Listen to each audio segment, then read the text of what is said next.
আসসালামু সম্মানিত ভিউয়ার্স, আজকে আমরা চলে আসলাম ফুলপুর উপজেলার ঐতিহ্যবাহী বহনকারী একটি জায়গা, ফুলপুর মিনি স্টেডিয়াম।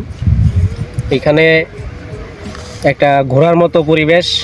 আপনারা যাদের মন ভালো না লাগে, নিজের বন্ধুবান্ধবকে নিয়ে যে কোনো সময় এখানে আসতে পারেন, ঘুরতে পারেন মনের ফ্রেশনেসের জন্যে।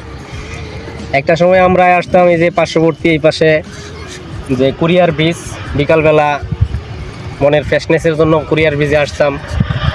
পাশাপাশি এই যে এই মিনি স্টেডিয়ামের সংলগ্ন গায়ে গা ঘেঁষা ফিশারি, এই ফিশারিতে আসতাম। এখন আরেকটা দর্শনীয় স্থান বাড়লো, সেটা হলো এই মিনি স্টেডিয়াম। তো সবাইকে মিনি স্টেডিয়ামে আসার জন্য, ঘোরার জন্য আমন্ত্রণ রইল। মিনি স্টেডিয়ামে আসার জন্য ফুলপুর বাস স্ট্যান্ড থেকে হালুয়াঘাট রোডে 1.5 কিলোমিটার উত্তরে, মেইন রোডের পূর্ব পাশে এই মিনি স্টেডিয়ামের অবস্থান। যে কোনো রিক্সাওয়ালাকে বা অটোওয়ালাকে বললে আপনাকে এখানে নিয়ে আসবে। ধন্যবাদ।